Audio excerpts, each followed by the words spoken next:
There is, of course, a purpose behind the snap, and we'll see how we go on. And there's lots you can do with a game of snap, and I think it's if we think about just some of the conversations that all of you were having, it was numbers or suits, and you find that conversation all the time, because what you realise when you come together is everybody's been playing snap in slightly different ways. People have added their own kind of quirky rules, but then it's not just with snap, it's most games. And I don't know about you, but every time my family plays Monopoly, we feel like we need to agree the rule set all over again. Otherwise, somebody's going to have a go at somebody for cheating. So we still do that anyway. But it's all about rules and instructions, and it's all about making those rules and those instructions very clear right at the outset, so we have the same game experience, or the optimum game experience. And I think that's true with applies to sort of lots of game design. So we are going to talk about game design, and yes, so my name is Shanina Saeed. I'm head of education at, and I apologise about the brightness of the screen, but I'm head of education at UKI. So UKI is the trade body for the video games industry here in the UK. Full title of UKI is UK Interactive Entertainment Association.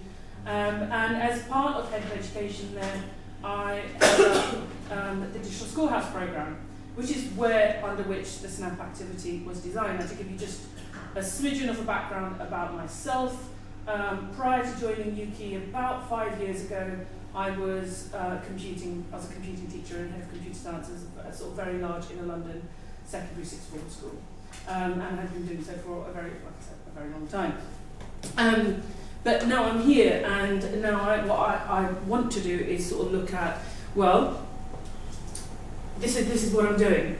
So while as head of education, my remit incorporates sort of quite a lot at UKI, a big part of my day job is running Digital Schoolhouse, which is the umbrella under which all these activities that you're going to sample today are sort of being done. Now, Digital Schoolhouse's aim, and why I was brought in to do this, is about improving the quality of computing education in schools. It's about looking at digital skills. That's not me. That's the doorbell. Oh, right, okay. Let me go and see. Thank you very much. That's okay. I was like, what? No, So I was like, out of time already? Okay, so, and it's about improvement, but one of the ways we do that is by connecting industry to education and bringing the two together. And when we look at play-based learning, as it says there, it's not just play through video games. I think video games are the sort of 21st century form and outlet of play. It's just the kind of modern version in which we play. But play actually stretches back through time and actually from birth. It's how we learn as humans. From the get-go. If you think about a little toddler who learns how to unlock their parents' phone, that toddler, I doubt it very much, sat there and thought, you know what, is a digital world out there? I kind of need to get up to speed with this tech stuff. No, they probably thought, that's a bright, shiny thing, making lots of noise and flashing lights, and I kind of want to know what that does. Can I eat it? No. But I can do this if I do that. And they recognise patterns before they haven't understood that your code is 1, 2, 3, 5. They've just recognised patterns and shapes, and there's a lot of learning happening there. So, to put this into context, I'm going to whiz through this bit so we can do more of kind of what you were doing before, okay? But if you have any questions about any of this stuff, I'm happy to answer them at the end. The way the model works is we recruit schools across the country. These are known as our schoolhouses. These schoolhouses receive training both from academic experts within the computing education field, but also we work with industry. So we connect them with large games companies and bring that expertise in and develop on top of teachers are already experts anyway, but it's developing that additional layer of understanding of what's going on in industry practice. And so they can then disseminate that in their own classrooms, but what they do is they become regional experts and they deliver workshops, free workshops for schools within the local community. So for a primary school teacher might look at that and say, actually, you know what, I can teach computing quite well, but I really don't know about networking. How does the internet work? Goodness only knows. why not book a digital Schoolhouse workshop? So the point of view, the kids, they're going on a school trip, they spend the day learning computing in a way that's kind of quirky and fun, but the teacher learns alongside it, and that is a terrible thing outlet on there, but essentially there's loads of pictures of Lego bricks and Play-Doh and all sorts of stuff, and kids scrambling around on floors, because the idea is to do it in an unexpected way. If you imagine going into a computing workshop, you can imagine sitting at a machine with lines of code, and it can get quite daunting and intimidating if you think computing's not for you. It can be quite intimidating. We've seen it with adults and children, just a totally different ball game.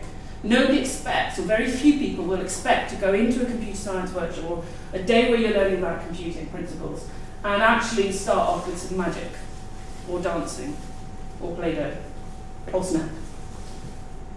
So it allows us to really kind of force, when you do that, it forces you to kind of reevaluate what you understand to be computing, and we can use that to kind of dispel stereotypes and engage a broader, more diverse set of students into the subject.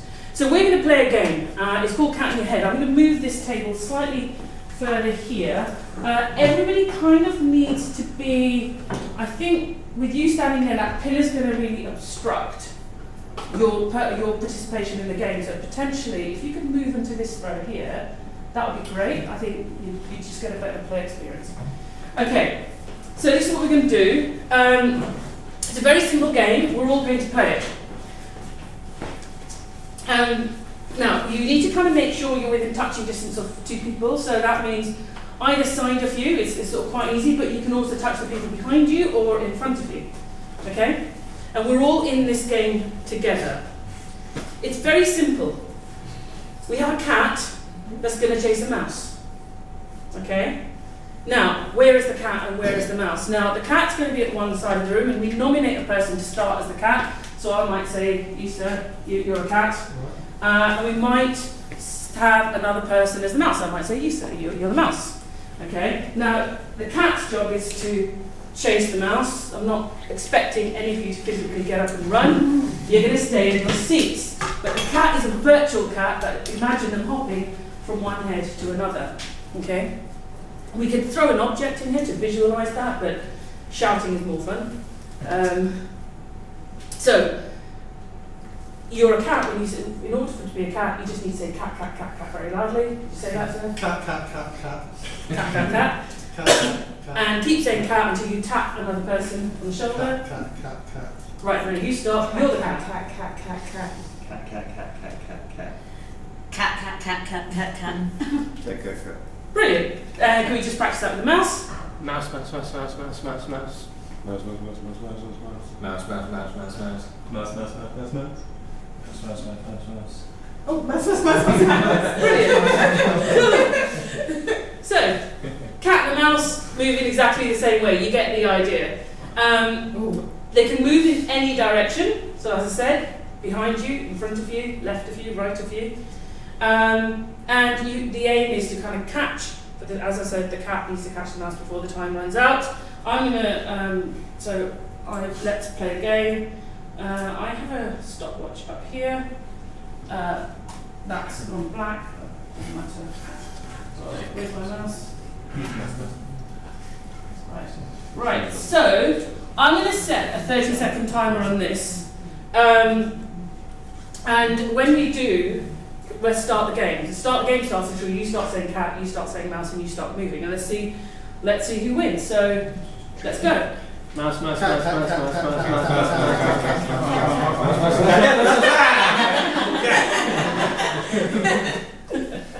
So you got that? 2 seconds. Brilliant. So that's one version of the game. It was ended very quickly. It's very easy. But we can change this now. So how can we make this game more difficult? What can we do? Be further apart. Pardon? Be further apart. Be further up. Yeah, we could be further apart. But then we're getting into running. So without moving. So I'll give you a suggestion, right? Let's throw in an obstacle. Now let's use these packs of cards.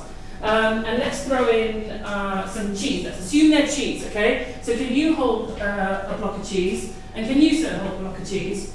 And if you hold them up in the air. Now the aim is now, the mouse has an aim. The mouse needs to grab hold of both blocks of cheese. If you grab hold of the blocks of cheese, both of them before the timer runs out, you've won the game. If the cat catches the mouse before the mouse has eaten the cheese, then the cat wins the game. Yeah? Cool? We know a block of cheese has been eaten when the mouse lands on you, and you just bring that block of mouse down. That makes sense? Yeah, we can do that too. Alright, should we start? Oh, we need a new cat and a mouse. So let's start cat over there. And who wants to be a mouse? Where should we put the mouse? Yes. Mouse, I'm feeling sorry for the cat. Okay, mouse. Okay, let's go.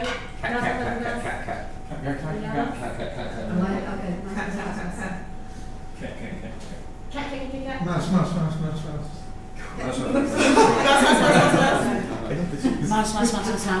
mouse. Brilliant. Brilliant. A little bit cheeky. But the cat is the mouse one this time. Okay. Right. So cool. So we changed the rules a bit, and suddenly we've got a different outcome. Any suggestions? Let's play a third round. Dog. Right. Okay. So dog's got to catch the mouse. Okay. Are we still keeping the cheese, or are we getting rid of the cheese? Might as well have the cheese as well. Might as well have the cheese as well. Right. Okay. So since we suggested the dog, would you like to spell? It's a bit too high level for me. So you're the dog. The dog's purpose is to catch the cat. Cat's purpose is to catch the mouse. Mouse's job is to catch the cheese.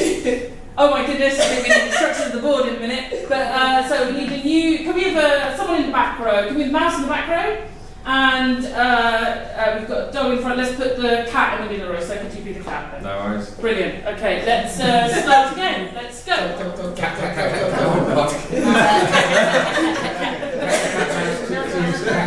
What?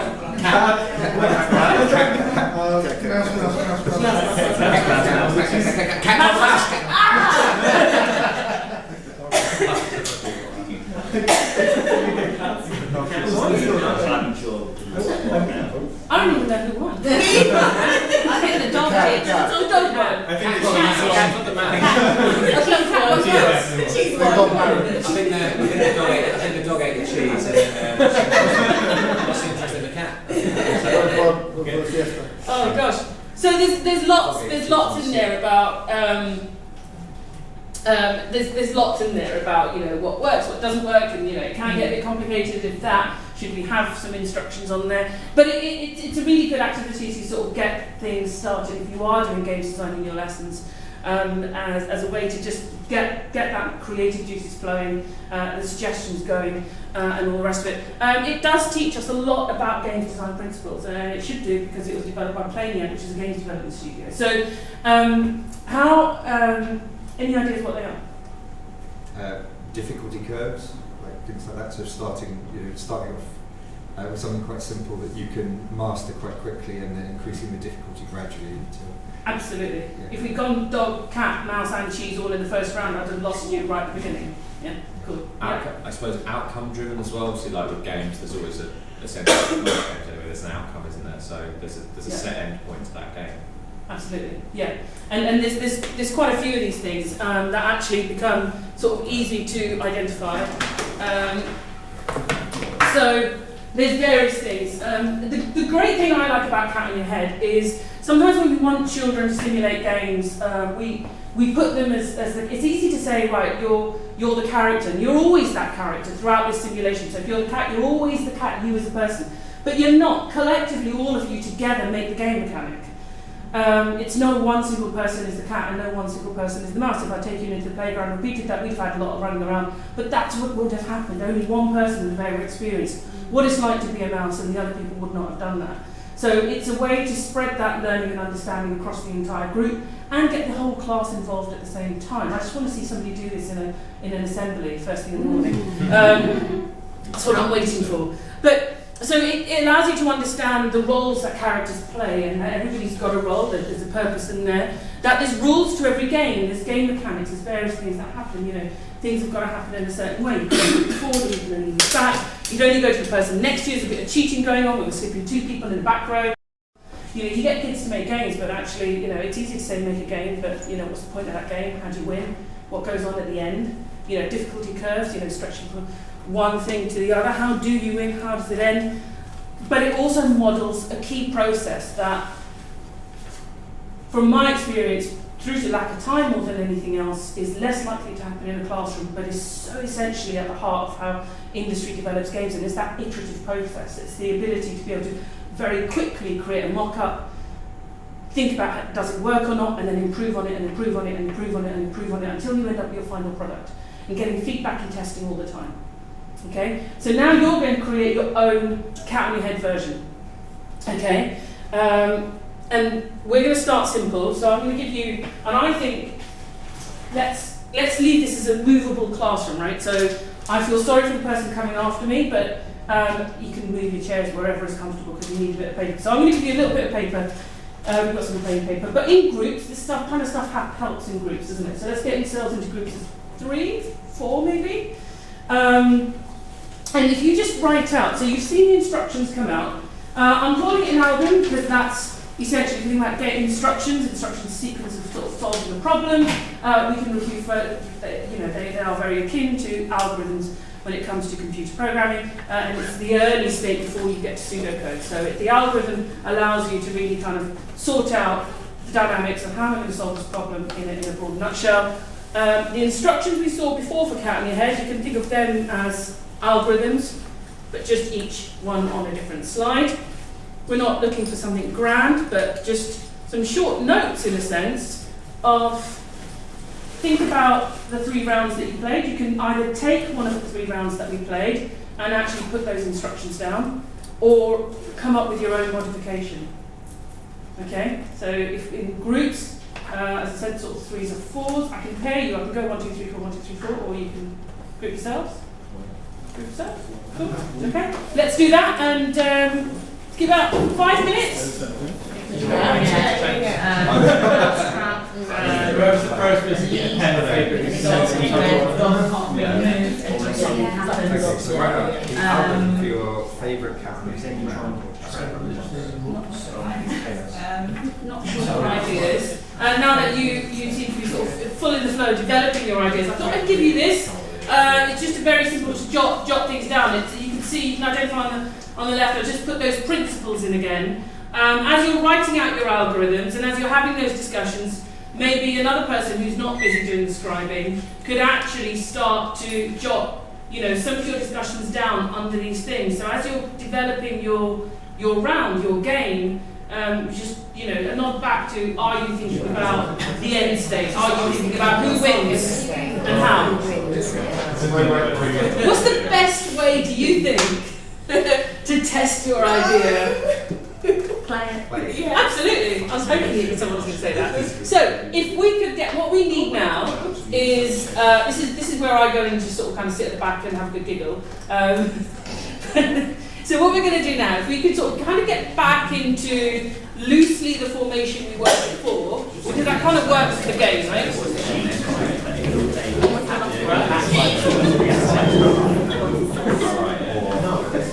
One of those new factors there.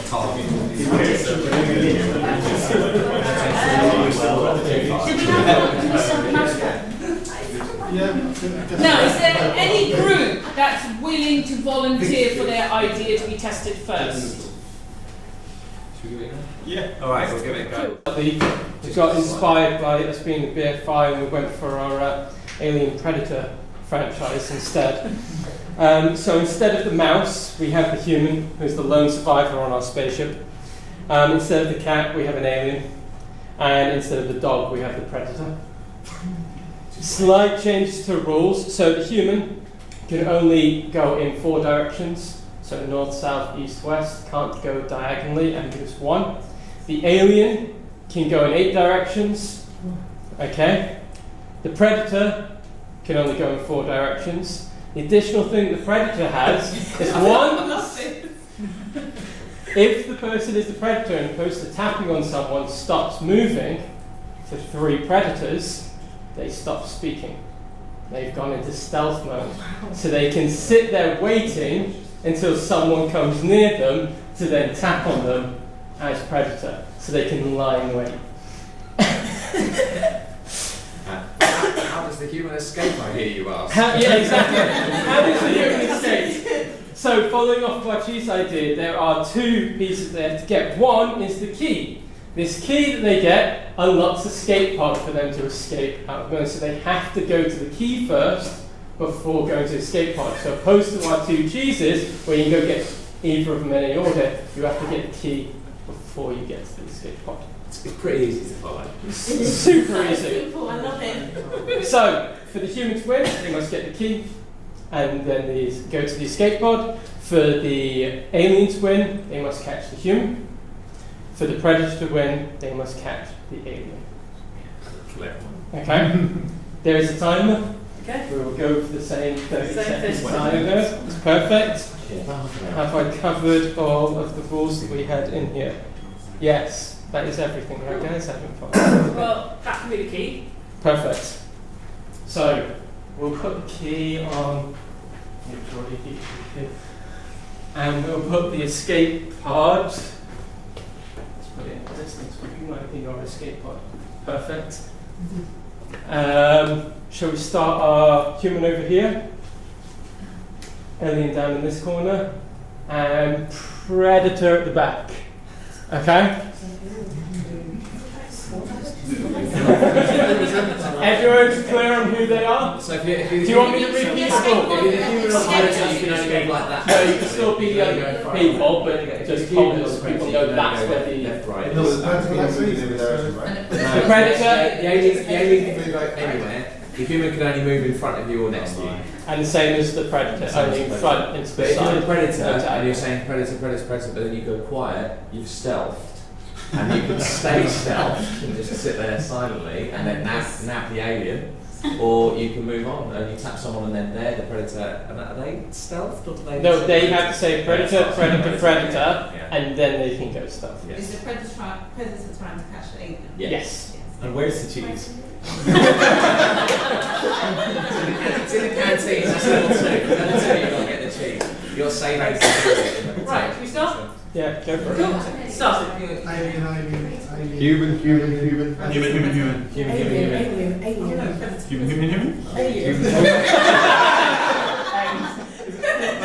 Yeah. The human got caught by the alien. I went for the escape pod.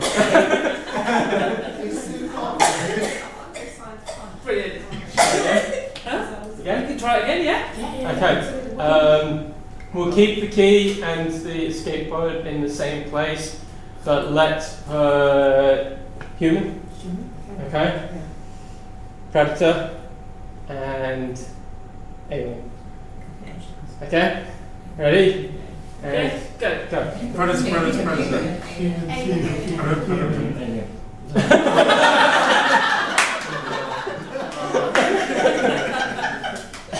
Brilliant. Thank you very much. That's brilliant. Thank you so much. I think,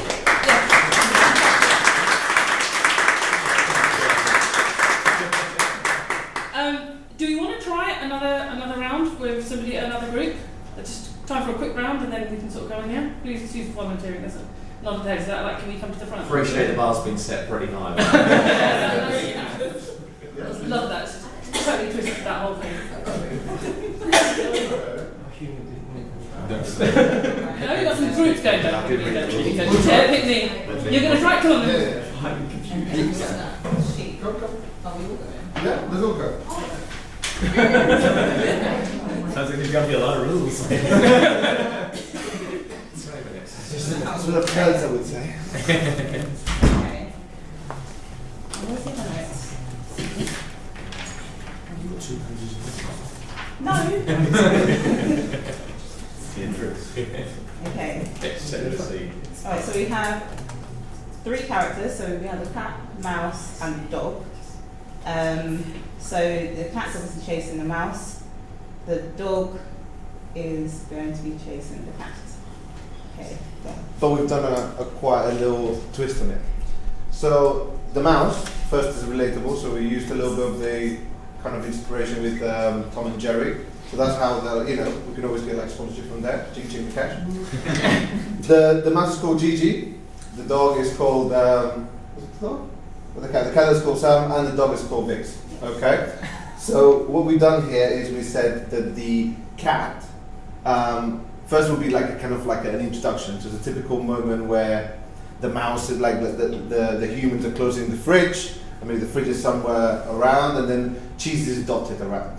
The cheese will be in different levels, so it will go in the strength of cheese. So very soft cheese at the beginning, and when you get to Gorgonzola, you're like level 10 connoisseur, you can go to France for a glass of wine with that. So the cat, so the mouse will try and get the cheese, okay? Just like you were doing right now, and there will be 2 cheeses spread around. Think of Tetris, like Yeah. that kind of setup. Yeah. Or Pac-Man, that kind of way as well. That's, So that's what I meant. at certain intervals you get like a bit of 5-10 seconds to like roam around. The cat will come in. Okay, so it'll be like a moment of yeah, and the cat comes in. The moment you've eaten 4 cheeses, okay, then that triggers the dog, who will come and see the cat. So it's kind of like when Pac-Man, when you ate all the little pills, and suddenly you're like invincible. So that's invincible mode for you. So that dog is invincible mode, so you can run around like a headless chicken. Now obviously that makes it all very easy. As we go up in the levels, the mouse is going to get fatter. You know, Gigi, the Italian, get fat. Okay? And the moment he gets fat, there'll be some tunnels that easily before he could escape, he no longer is able to do so. So he will go to, like, you think again back to Tom and Jerry, and you think of the little, it's not very good, but anyway, little doorways, so you'll get doorways to come in and out, and that will be like your safe spaces. And then we thought, what was the other thing we thought about the, oh yeah, you can customize your mouse to make Italian, French, you know, we're going for like all kinds. The only thing is, this is a game for mobile phones. So in-app purchases, ching ching if you want to customize your mouse. So you need to like either get like really high on the level, or you just pay a little bit of money just to get your mouse customization. The rent-a-kill thing. Oh yeah. Also, at some point, we'll have different like baddies, are they called? They're like in different levels. So the beginning could be like the little human kid coming with like a mouse board like that, and it goes up to level where the guys from Rent a Kill come in with a whole van and like they start throwing in mouse Yeah, traps. mouse traps. Yeah. Along with obviously the dogs. I don't know how we're going to play this. It's very easy. I was thinking testing 1 round. Level 1, the soft cheese. Yeah, we'll do the soft cheese. We'll do like the brie and all that, like you know. All right. Yeah, let's do 1 round. Okay, so we need 4 cheeses in the room, don't we? Yeah. Yes, we do. And Or you can have 2, and then once you ate them, about 5 seconds later, you can bring them up again. Yeah. Yeah, I've got 4. Oh, let's go for it. Yeah, you go. Let's have 4 cheeses. you need Some brie for you. a cat and a mouse. Let's have the, possibly have the lady at the back being the cat. Is that okay? No offense. It's just that we think that it's better if the cat comes in after 5 seconds, okay? So I'll come around and I'll tell you when you come in. We just have the mouse over here trying to start eating the cheeses, yeah? Okay. And then once you've had 4 cheeses, I'll say someone is a dog and then you can start chasing the cat. You go, okay? All right? Is everyone clear? Cool. Yeah. Okay. So the cat needs to play You wanna the like- mouse is Yeah, the well, cheese. The it's- cat it's will come cheesy. after 5 So what's seconds. the cheese? Yeah, and then the dog will come in. Down. The cat's over there though, isn't it? Are we starting? There's another Oh, wait. 1, 2, 3, go. mouse. Oh, have we started? Oh, sorry. Right, are we ready? Yeah. Okay. How are you ready? Go. Mouse. Okay, dog, come in.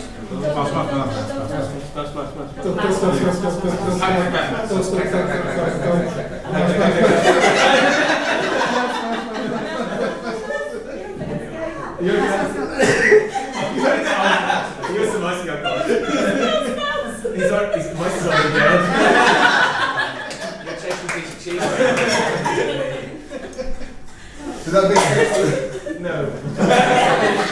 So all the cheeses, once it's eaten, so the people who are cheese, you can't interact. You're basically a cheese. Okay? Exactly. So what can do, you can just go, for example, if Sam is the cheese, and then somebody eats that cheese, then the same person, so if I'm the person saying, mouse. So I touch Sam, and he goes cheese eaten, and he just touch someone else. So the people who are cheeses don't come in the game, otherwise it's kind of like a bit crazy. Should we try one more time? Yeah. Yeah, go on. When you're touching someone else, what do they become? So that he touches you, for example, yeah, you can't touch anyone. she's eaten. Yeah, and then you wait 5 seconds and Yeah. you bring it up again. Oh, okay. Yeah? And then after 4 cheeses are eaten, then Now there's 8 cheeses. sorry. No, we just keep every 5 seconds. Yeah, every 5 seconds. Oh, alright. So you could get 1 cheese by the Yeah, end. you could eat. So when I see 4 cheeses being eaten, then I remove the dog. Brilliant. And then, okay? So if we start, Yeah. should we try one more time? So you're the mouse. The objective is try and eat all the cheeses. Suddenly the cat will come in, and if you eat 4 cheeses, the dog will be released. Okay? You will start from here? Sorry, I've got Just one start? question. Yeah. If the mouse is in this and there's 2 cheeses here, how does the mouse get past this wall? Across. It can Because jump. it's still thin, remember, it's not fat yet. Yeah, when it's level at 4. You think it only gets going, it gets straight. Or you just go Okay. like, Let's go. alright? So mouse over there, yeah? Start it. Alright, start. Okay. No, no, no, no,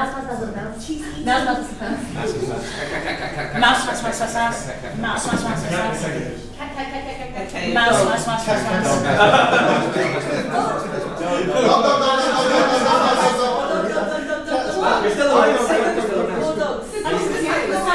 Yeah, the dog just got the cat. The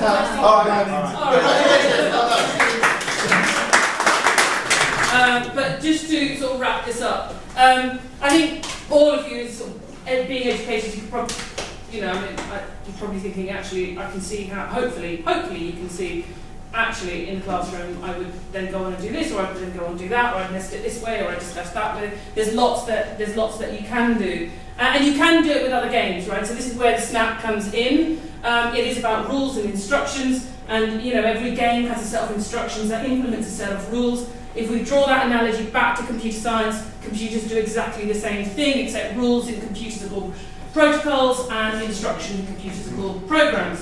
And those programs implement those protocols, whether it's for sending an email, downloading a web page, or whatever it is that you do. So if I had more time, I could go into it in a bit more detail, but I don't, so I'm going to zip through, and I can discuss that afterwards if you want to. So I said any game. We've done this when we sort of train our lead teachers. We've had sessions.